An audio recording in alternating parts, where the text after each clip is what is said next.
go back to the 90s! Boom shakalaka! My calculations are correct. When this baby hits 88 miles per hour, you're gonna see some serious shit. My flows hit you at straight 88 miles per hour, that's enough to generate 1.21 gigawatts, son, and I'm on the run from the Libyans. It was a straight jack move for plutonium, and when they van rolls up, it's pandemonium. 1:18 a.m. at Twin Pines Mall is when I can pinpoint my total downfall. Now they say that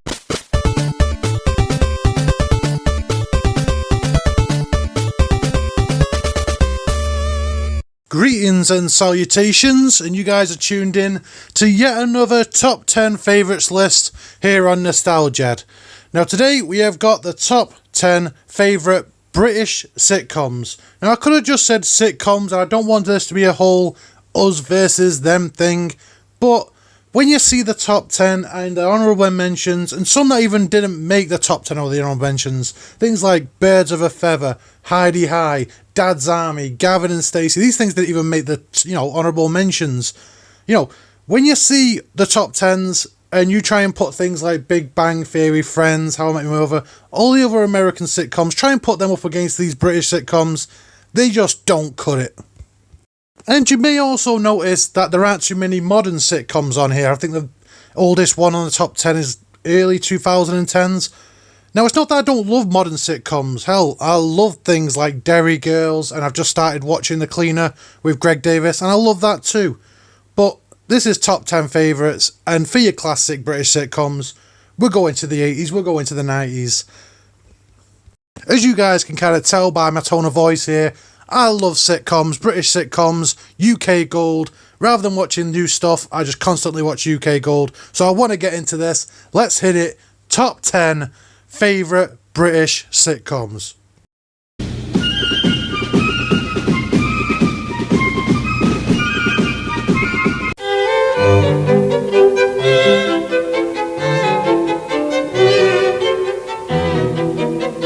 And as if to prove my point straight off the bat, only making number 10 is Fawlty Towers. I mean, Fawlty Towers would be number 1 for a lot of people, and this only makes number 10. This is how rich this list is going to be. I mean, Fawlty Towers is amazing. Seeing John Cleese losing it over and over and over again. I mean, I had the biggest crush on Polly, Connie Booth. She was so cute and one of my favourite characters. Manuel was amazing. And I've got to say, I grew up working in hotels, and this is exactly what it's like working in a small British hotel. Love me some Fawlty Towers.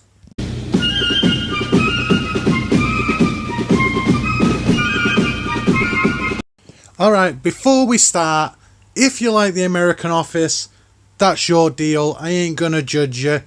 All great for you. It just ain't for me. And I have seen it. I've seen The American Office. Well, I've seen some seasons of it. It's like 1 million seasons. But yeah, it does rile me up that when I mention The Office in 2021, everybody immediately thinks I'm talking about the Steve Carell one and not the Ricky Gervais one, which is the proper Office. The show that launched Ricky Gervais's career, and not just Ricky Gervais. We're talking about Martin Freeman, Mackenzie Crook, Lucy Davis, Steve Merchant. All of these now are staples of British television and film. I mean, Martin Freeman's in The Hobbit, for Christ's sake. We only had The Office around for a short while, couple of seasons, Christmas special, leave it at that, out the door, ends on top, like a lot of British sitcoms do. No need to drag it out, it's perfect for what it is.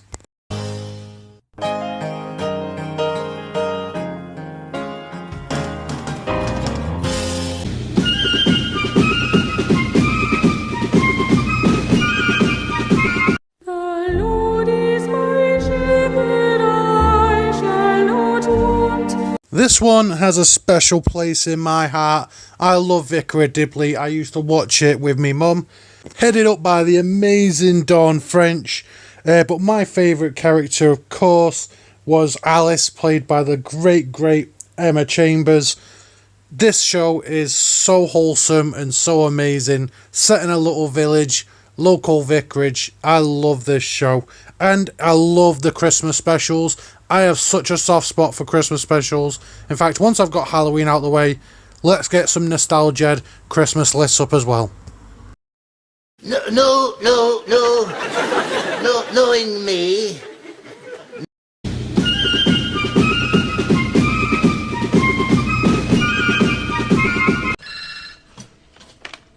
Hello, IT? Have you tried turning it off and on again? I stumbled into watching IT Crowd. It was one of those shows that was on at stupid o'clock in the morning, like 2 pints of lager, or like Mighty Boosh. When you get in from the nightclub at 2 or 3 in the morning, it'd be on and you'd catch it. It was amazing.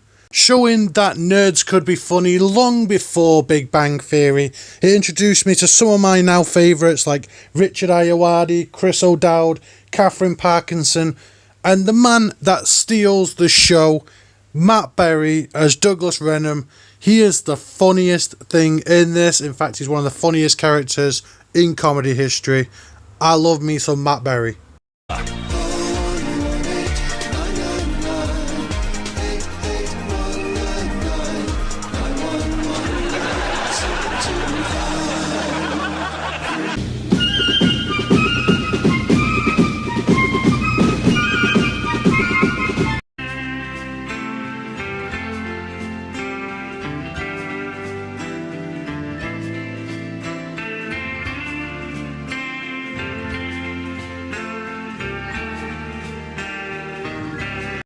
When I mentioned earlier that my very strict Catholic mother liked to watch Vicar of Dibley, the same could not be said for Father Ted. She saw it as the worst depiction of the church there could possibly be, so I could never watch it when she was around. But Father Ted used to kick off my Friday nights. It used to be things like Father Ted, Shooting Stars, South Park, and I still to this day love Father Ted so much. There was only 25 episodes of Father Ted, but they were all brilliant. I mean, 2 that really stand out is the Night of the Living Dead one with all the old ladies being the zombies after the guy with the sweater, and the football episode with the senior citizens. Those are both amazing, and any episode with Graham Norton in. Graham Norton as Father Noel Furlong is amazing. Best thing about Father Ted by far, Graham Norton is amazing in this.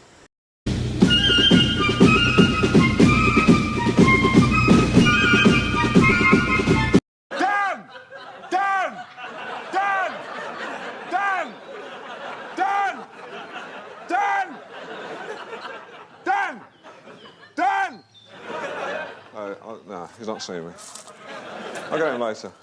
Alan Partridge. The guy is a staple of cringe British comedy. Steve Coogan does such an amazing job. And it's the most quotable sitcom. I mean, I quote this show on a daily basis. And there's so many great moments. I mean, the bit where he gets his foot stuck on the spike. Smell my cheese, you mother. Stop getting Bond wrong. It's an extender. I mean, every episode is so quotable. It's perfect. And now I'm off to get myself a round of ladyboys. Back of the net.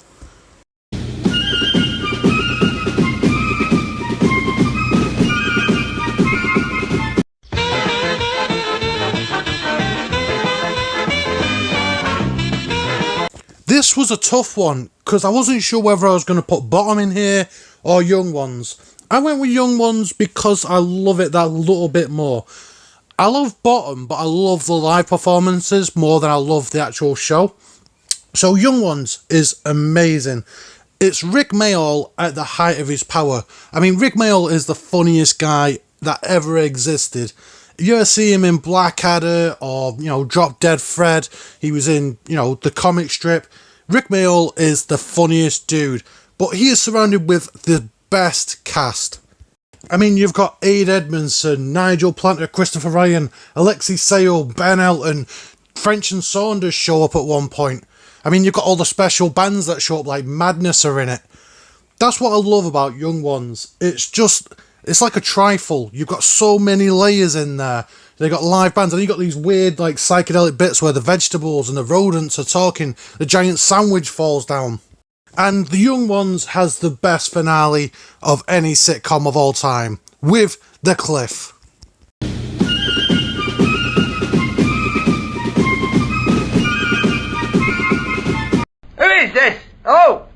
this, sick bastards? I beg your pardon? Dear, well, cop for this.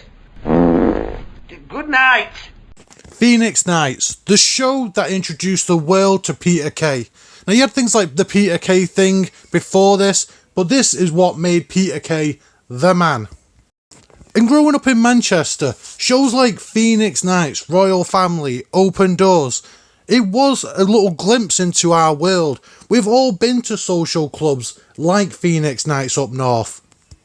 And these places, they do have these things like, you know, the country and western nights and robot wars and talent trek and racist folk bands and piss kicks, the name of Clinton Baptiste. This is all genuine and it's hilarious. I can't say enough how much I love this show. Peter Kay is a ledge.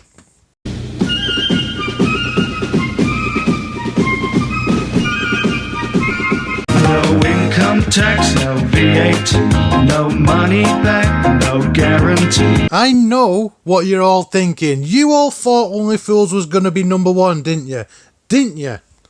You all seem to be forgetting. This is top 10 favourites, not top 10 bests.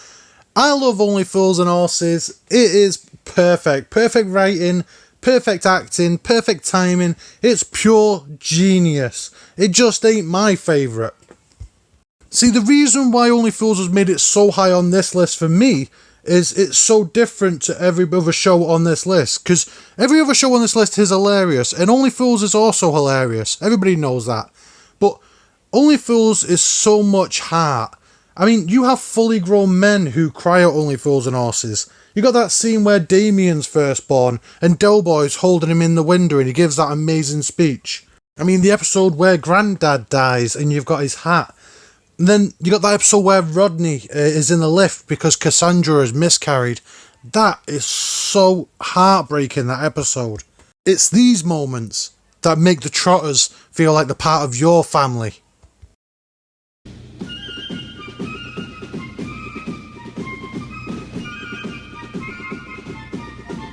But the Trotters were held off number one spot by my all-time favourite sitcom.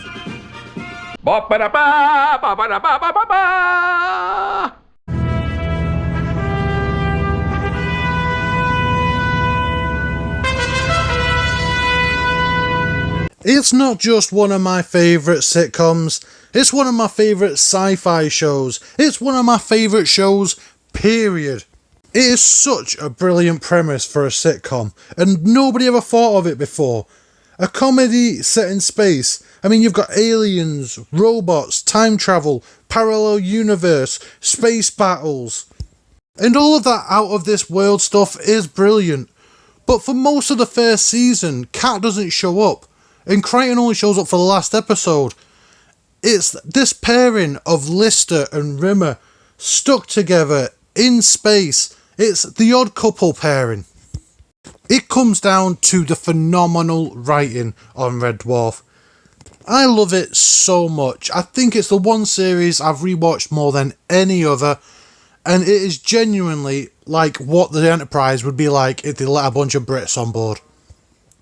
But same as always, guys, this is why we call it top 10 favourites, not top 10 bests. Did I muck it up? Let me know in the comment section. This was the toughest of the toughest lists to do. I love all of these shows, the honourable mentions, and even ones that didn't make the list. As I mentioned in the previous video, guys, things have been hectic round here, and Nostal-Ged has taken a back step. I am sorry for that, but things are kicking back into gear. I'm going to be getting loads of lists out, including loads of Halloween content. Thank you for being so patient. I love you guys. Remember to like, share, subscribe. Let's build this community. Also, did you recognise the sitcom theme tune on the title cards? Put that down in the comments section. I'll give you a shout out. Until next time, take it away, Arnold. Arnold, he's so a fantastic swimmer, and if you play your cards right, then he just might come round for dinner. He's Arnold, Rimmer, no rise left now apart from Swimmer. We hope they played us out before we get to Shimmer. Play out, you stupid glimmer.